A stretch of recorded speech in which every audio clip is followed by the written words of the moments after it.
नमस्कार, मैं हूं चेतना शर्मा और आप देख रहे हैं NH1 न्यूज़। पिछले कई दिनों से वाइन ट्रेडर्स एसोसिएशन की जो है कुछ डिमांड्स जो है चलती आ रही हैं और लगातार जो है जो न्यू पॉलिसीज़ एक्साइज़ डिपार्टमेंट की तरफ से जो बनाई गई हैं उसे वापस लेने की जो है मांग की जा रही थी वाइन ट्रेडर्स एसोसिएशन की तरफ से। और आज ये एसोसिएशन जो है आप लोग देख सकते हैं, इस वक्त मैं खड़ी हूँ एक्साइज़ एंड टैक्सेशन कॉम्प्लेक्स के बाहर और यहाँ पर जो है आज वाइन ट्रेडर्स एसोसिएशन के जो मेंबर्स हैं ये आज यहाँ पर इकट्ठा हुए हैं इस डिपार्टमेंट के बाहर और साइलेंट तरीके से जो है अपनी बात यहाँ पर रखने की कोशिश की जा रही है। मैं आपको बता दूं कि इससे पहले जो है इस एसोसिएशन ने ऑनलाइन मोड से अपना एक मेमोरेंडम जो है यहाँ पर इस डिपार्टमेंट को सौंप दिया था, लेकिन आज जो है फ़िज़िकली ऑफलाइन मोड से जो है ये मेंबर्स जो हैं अपना मेमोरेंडम जो है यहाँ पर इस डिपार्टमेंट को सौंपने जा रहे हैं। और मांग यहाँ पर यही की जा रही है कि जो न्यू एक्साइज़ पॉलिसीज़ जो बनाई गई हैं उसे वापस लिया जाए, क्योंकि कहा यह जा रहा है कि जो वाइन ट्रेडर्स एसोसिएशन के जो मेंबर्स जो पिछले कई सालों से जो है एम्प्लॉयड हैं, जिनका बिज़नेस ही जो है अब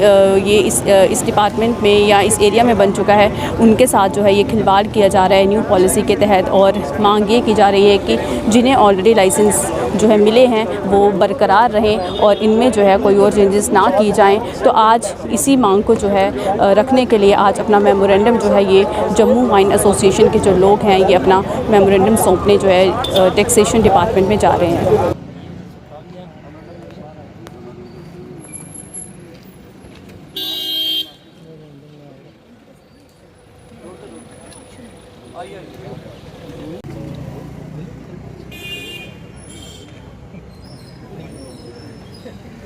सर, यही जानना चाहेंगे कि आज जिस तरह से एक और बार जो है आप मेमोरेंडम सौंपने जा रहे हैं ये एसोसिएशन जो है, क्या कहना चाहेंगे, किस तरह की प्रॉब्लम्स जो हैं आपको लग रही हैं कि जो न्यू एक्साइज़ पॉलिसी में जो बातें रखी गई हैं वाइन ट्रेडर्स एसोसिएशन के जो लोग हैं उन्हें आ सकती हैं? मैम, सबसे बड़ी प्रॉब्लम तो ये है कि जो पिछले 50 साल से इसी ट्रेड से जुड़े हुए हैं, आप उनकी रोज़ी रोटी छीन के आप किसी और को दे रहे हैं। सीधा सा हिसाब उसका ये है कि जैसे आप किसी एक आदमी के हाथ से निवाला छीन के दूसरे के मुंह में डाल रहे हैं जिसका पेट आगे ही भरा हुआ है। हम कोई और काम नहीं कर सकते, क्योंकि हर साल हमसे एक एफिडेविट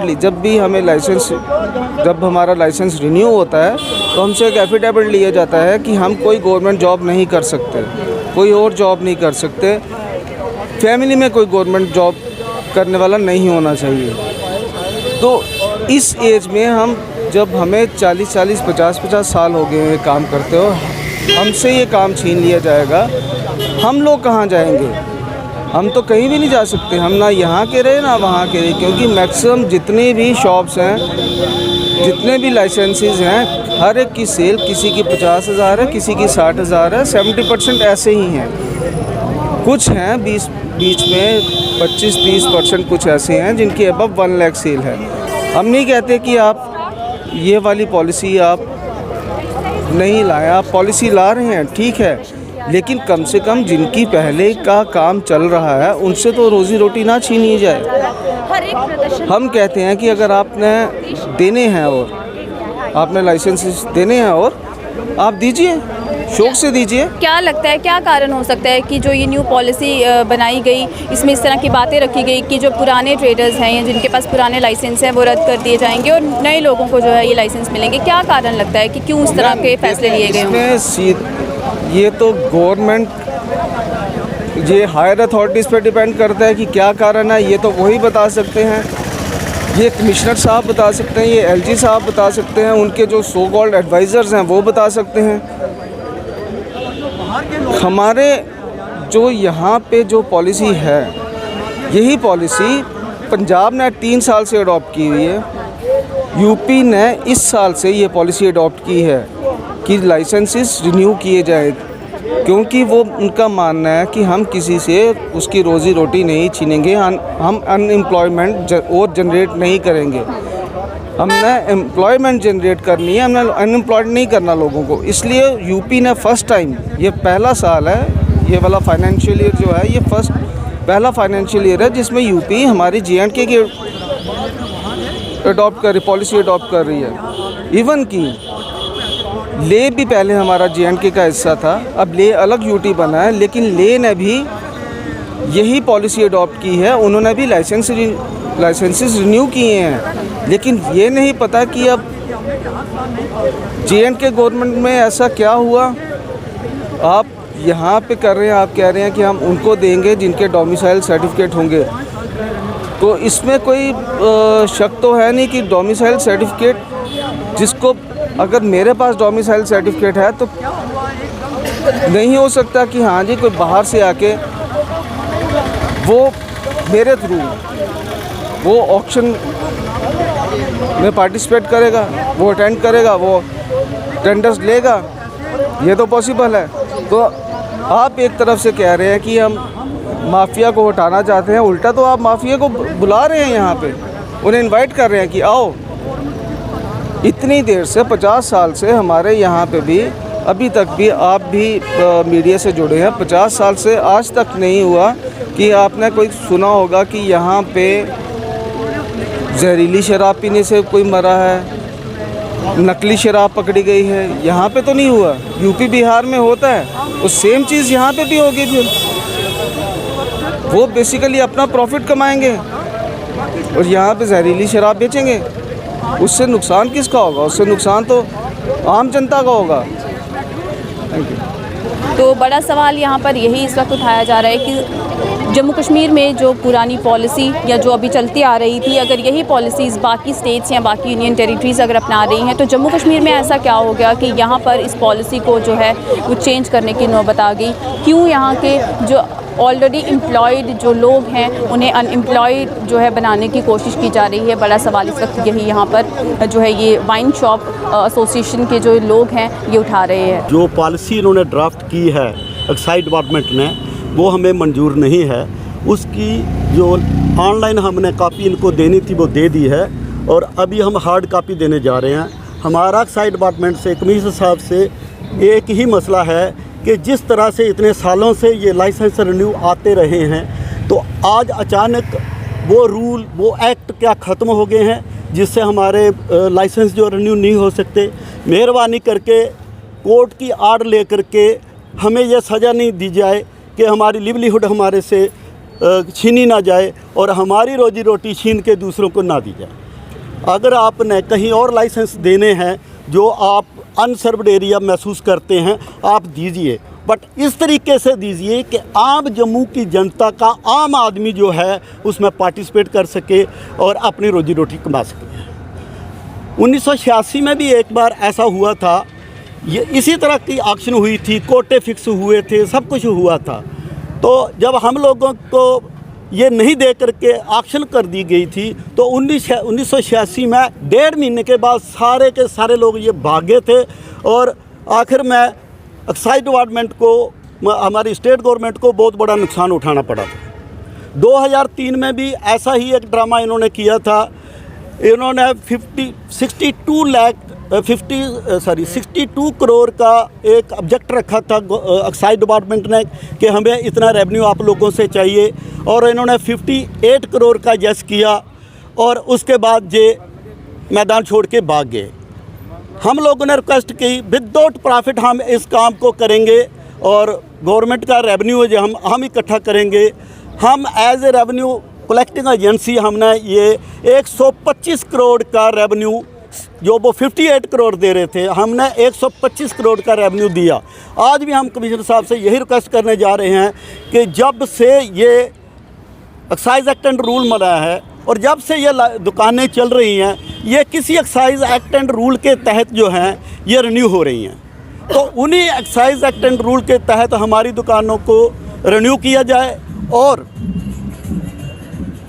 हाई कोर्ट की जजमेंट का बहाना बना करके हमारे से रोटी ना छीनी जाए।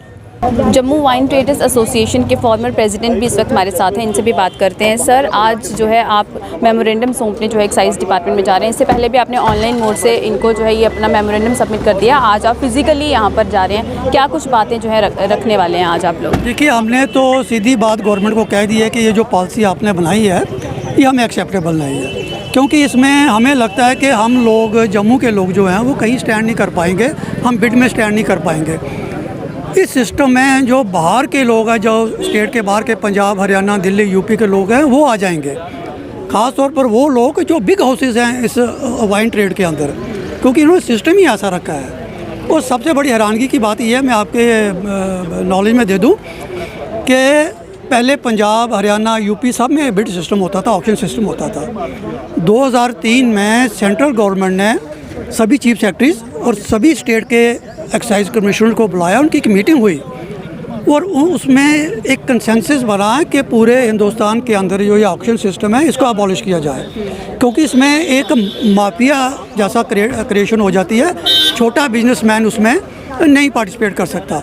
तो उस वक्त हमारा जम्मू कश्मीर का जो पॉलिसी थी वो लाइसेंसिंग सिस्टम पॉलिसी थी।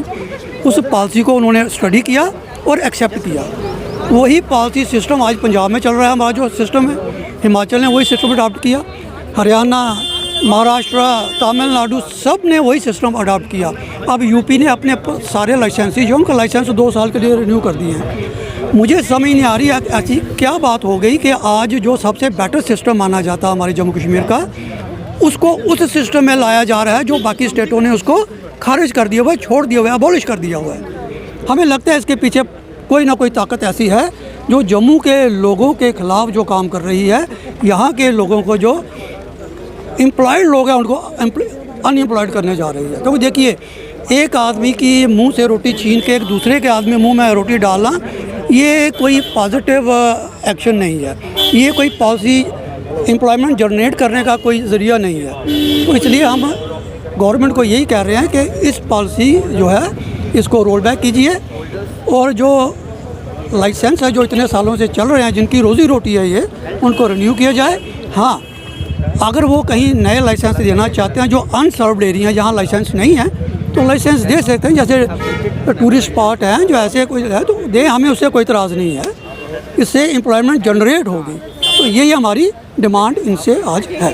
तो क्या लगता है कि सरकार आपकी ये जो डिमांड है इसे सुनेगी और इसे पूरा करने की कोशिश करेगी? देखिए, हमें उम्मीद तो है क्योंकि हमने जो उनके सामने जो केस रखे हैं बड़े जेन्युइन केस हैं। जैसे एक लड़का है हमारा, वो बेड रिडन है, उसका स्पाइनल कार्ड टूटा हुआ है पिछले 10 साल से, उसके पास यही एक रोज़गार का ज़रिया है। जैसे एक लड़का 22 साल का लड़का है, उसके फादर की डेथ हो गई है, उसकी मदर है, उसकी दादी है, उसके दोनों किडनी फेल हैं, उसका और कोई रोज़गार नहीं है, यही रोज़गार है जिससे उसका गुजारा चलता है। तो ऐसे बहुत से लाइसेंसी हैं, विडोज़ हैं, एक्स सर्विसमैन हैं।